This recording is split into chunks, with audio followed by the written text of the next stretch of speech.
How does this happen? How does this happen? How do you, as ESPN, probably still the largest sports entertainment provider in the world, let this happen? Like, you could sell this to Paramount Pictures and they'd say no because it's too unbelievable. Like, this should not happen. So I'm going to go over how exactly this happened. We're going to go over the different parts of this story. The ESPN part, the Bishop Sycamore part, and even the IMG part.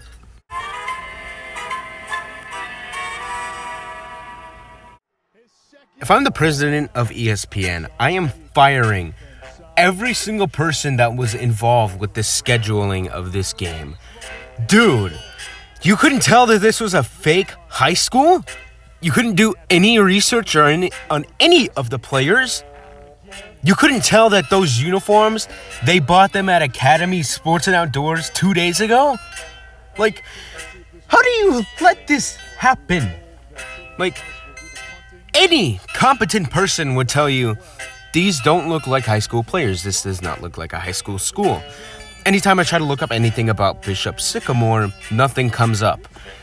If I Google, just a simple Google search of Bishop Sycamore, nothing comes up.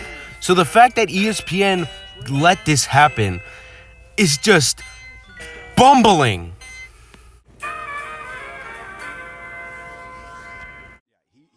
First things first, Bishop Sycamore is the lamest fake school ever.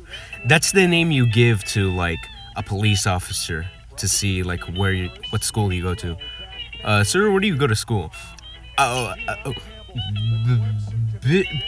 Bishop Sycamore. I'm sorry, what? Bishop Sycamore. Yeah. And second of all, those jerseys, I mean, I've seen better jerseys at, like, Dick's Sporting Goods for, like, $50 a jersey and, like, $100 a helmet. And their logo, man.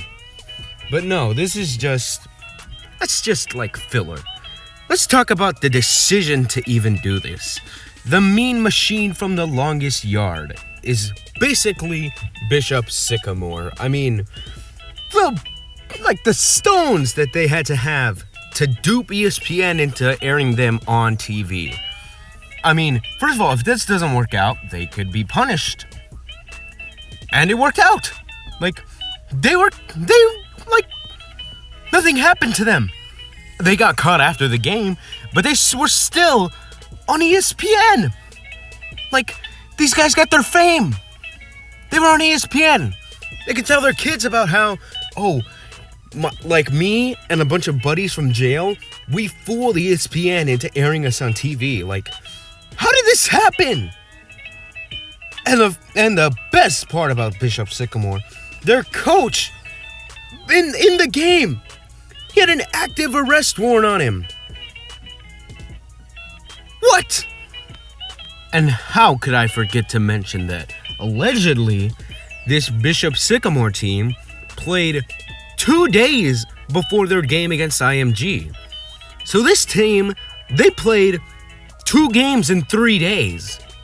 You wouldn't see the Dallas Cowboys play 2 games in 3 days because you can't. You physically cannot. Football is not a sport you can play back-to-back days. Baseball, basketball, hockey, maybe. Football, no. Like, the fact that this happened, like, how does Bishop Sycamore even happen?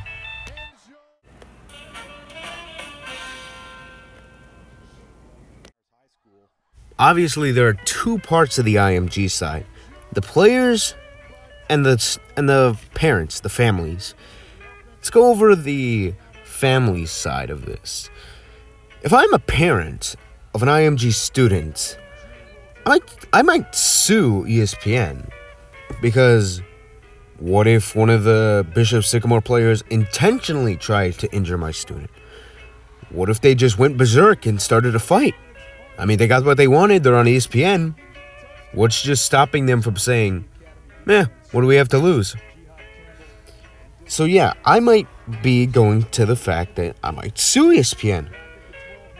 Now, the players. I don't know how to feel if I'm a player. I mean, these are just dudes. We're in high school. We have a life.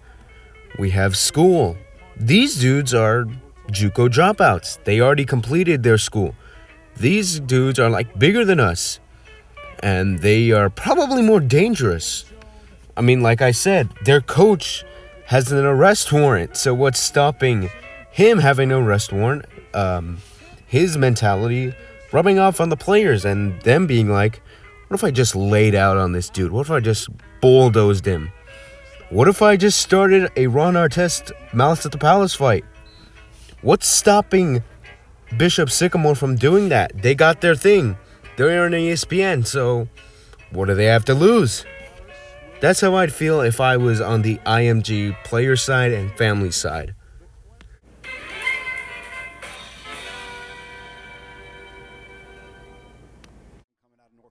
This will easily go down as one of the biggest blunders in sports media history. The fact that ESPN could not tell that Bishop Sycamore was not only inferior to IMG, but the fact that they couldn't tell that this wasn't a true, real high school is just the most bumbling, idiotic move I've ever seen in sports media. Like, I think I could tell not only is IMG 1,000 times better, but this doesn't seem real. Like, Bishop Sycamore doesn't seem real. If you go on their website, not only is every single page blank, but their address is a P.O. box. This story will easily go down in history as one of the most idiotic moves ever made by a sports media company in all of history. I don't think we'll ever see a story like this, not only on the ESPN side, but on Bishop Sycamore's side. This story is insane.